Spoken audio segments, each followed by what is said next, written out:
¿Por qué los animales pueden tomar agua sucia y seguir como si nada? Si alguna vez tuviste un perro, seguro viste esta escena. Está paseando tranquilo, olfateando absolutamente todo, hasta que encuentra el charco más asqueroso de toda la cuadra. El agua es marrón, tiene hojas, barro. Probablemente lleva ahí varios días. Vos ya sabés lo que va a pasar. Intentás frenarlo, pero llegás tarde. Mete el hocico y empieza a tomar con una tranquilidad absoluta. Después levanta la cabeza, mueve la cola y sigue caminando como si nada hubiera pasado.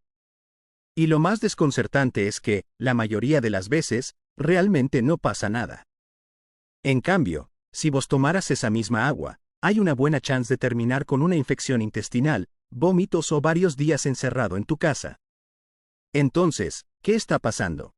¿Por qué un perro, una vaca, un caballo o un ciervo pueden beber agua que nosotros ni siquiera tocaríamos? La respuesta no está en un único órgano ni en un superestómago. En realidad es un sistema completo. Varias defensas que trabajan juntas, una detrás de la otra.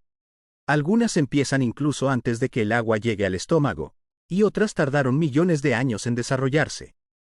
Cuando entendés cómo funcionan todas juntas, los animales dejan de parecer invencibles, y empiezan a parecer increíblemente bien adaptados. Pero antes hay que aclarar algo, porque la pregunta del video es, en realidad, un poco tramposa. Los animales sí se enferman por tomar agua contaminada. Y mucho más seguido de lo que pensamos. En la naturaleza existen bacterias, virus, parásitos y protozoos capaces de enfermar prácticamente a cualquier especie. Hay brotes que afectan a manadas enteras, aves que mueren después de beber en lagunas contaminadas y mamíferos salvajes que no sobreviven a ciertas infecciones. Entonces, ¿por qué casi nunca vemos eso? Porque cuando un animal se enferma de verdad suele esconderse. Deja de moverse, se vuelve una presa fácil o simplemente muere lejos de donde pasa la gente. Nosotros casi siempre vemos al que sobrevivió. Nunca al que tomó agua del mismo lugar y no tuvo tanta suerte. Eso cambia bastante la perspectiva. Ahora sí podemos empezar a entender por qué, aún así, sobreviven tantas veces. La primera respuesta está en algo que nosotros también tenemos, solo que en muchos animales funciona a otro nivel, el estómago. El ácido gástrico de una persona normalmente tiene un pH de entre 1.5 y 3.5. Ya es bastante agresivo. Pero en perros suele encontrarse entre 1 y 2, y en animales carroñeros como los buitres puede acercarse todavía más al pH 1. Puede parecer una diferencia mínima, pero en la escala de pH bajar una sola unidad significa multiplicar aproximadamente por 10 la acidez. Eso convierte al estómago en un filtro extraordinariamente eficiente. Miles de bacterias mueren apenas llegan ahí. Es una de las razones por las que un perro puede comer carne cruda o restos de comida que a nosotros probablemente nos mandarían directo al hospital. Claro que no todo termina ahí. Siempre hay microorganismos que consiguen pasar, y por eso el siguiente tramo del viaje también importa.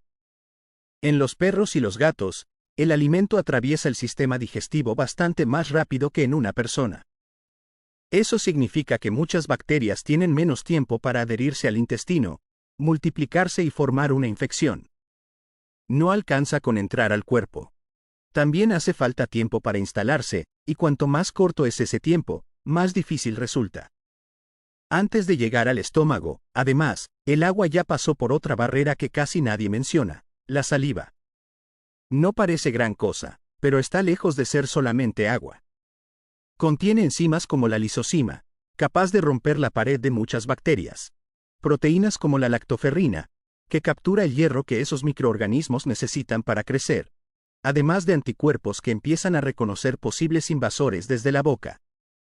No elimina todos los patógenos, pero reduce parte del trabajo que después tendrá que hacer el resto del organismo. En los gatos ocurre algo parecido. Cada vez que se acicalan no solo se limpian el pelo. También distribuyen saliva con propiedades antimicrobianas sobre todo el cuerpo, disminuyendo la cantidad de microorganismos que podrían aprovechar una herida o una zona húmeda para entrar. Hasta acá parece que todo depende de sustancias químicas.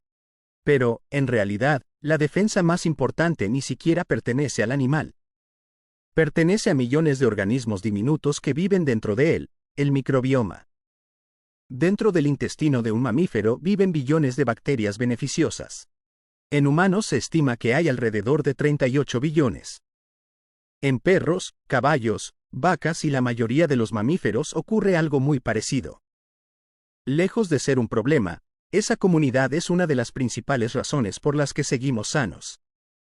Cuando una bacteria nueva llega al intestino, no encuentra un lugar vacío. Encuentra un ecosistema completo. Miles de especies ya ocupan el espacio, consumen los nutrientes y compiten constantemente entre ellas. Es como intentar abrir un negocio en una ciudad donde cada local ya está ocupado. Todavía es posible, pero va a ser muchísimo más difícil. Y hay otro detalle fascinante. Con el tiempo, ese microbioma y el sistema inmune aprenden cómo es el ambiente en el que vive cada animal. Un perro que durante años toma agua del mismo arroyo no está enfrentándose todos los días a enemigos completamente nuevos. Su organismo ya conoce buena parte de los microorganismos que viven ahí. Eso no significa que sea inmune. Significa que ya sabe con qué se puede encontrar. Porque el sistema inmune responde mucho mejor cuando reconoce al invasor. Algo parecido nos pasa a nosotros cuando viajamos. La famosa diarrea del viajero muchas veces no aparece porque el agua esté especialmente contaminada. Aparece porque contiene bacterias completamente distintas a las que nuestro cuerpo está acostumbrado. Nuestro organismo necesita tiempo para entender contra qué está luchando. Los animales también pueden enfermarse cuando cambian de ambiente. Un perro criado toda su vida tomando agua potable puede tener muchos más problemas si empieza de golpe a beber de zanjas o lagunas que otro perro que creció expuesto a ese entorno. La adaptación también tiene memoria. Y eso explica por qué distintas especies resolvieron el mismo problema de maneras completamente diferentes. Los perros dependen muchísimo de su potente ácido estomacal. Los caballos juegan otro juego. Su aparato digestivo puede contener más de 200 litros de contenido entre el estómago, el intestino y el ciego. Solo el ciego ronda los 30 litros y funciona como una enorme cámara de fermentación repleta de microorganismos. Ahí viven miles de especies bacterianas especializadas en descomponer fibras vegetales. Cuando entra un microorganismo nuevo, no llega a un ambiente vacío. Llega a una ciudad gigantesca donde todos los recursos ya están ocupados. Los invasores tienen muy poco margen para establecerse. Las vacas hacen algo parecido utilizando un rumen enorme donde millones de microbios trabajan constantemente degradando el pasto. Los buitres, en cambio, fueron por otro camino. Como comen animales muertos, desarrollaron uno de los ácidos estomacales más agresivos del reino animal. 3 especies distintas. 3 estrategias diferentes. Todas persiguiendo exactamente el mismo objetivo. Eso sí, ninguna de esas estrategias funciona siempre. Porque hay algo que ningún organismo puede controlar: la cantidad. No es lo mismo beber agua con unos pocos miles de bacterias que hacerlo en una fuente donde hay millones de microorganismos por mililitro. La dosis importa muchísimo. Cuando la carga microbiana supera cierto límite, incluso un organismo perfectamente adaptado puede enfermarse. Por eso, después de inundaciones, sequías o contaminación por materia fecal, también aparecen brotes entre animales salvajes. Sus defensas siguen siendo las mismas. Lo que cambió fue el desafío. Y eso nos lleva a la última pregunta. Si ellos desarrollaron todas estas adaptaciones, ¿por qué nosotros no? La respuesta es bastante curiosa. Durante la mayor parte de nuestra historia tampoco existía el agua potable.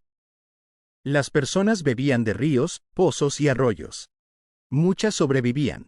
Muchas otras no.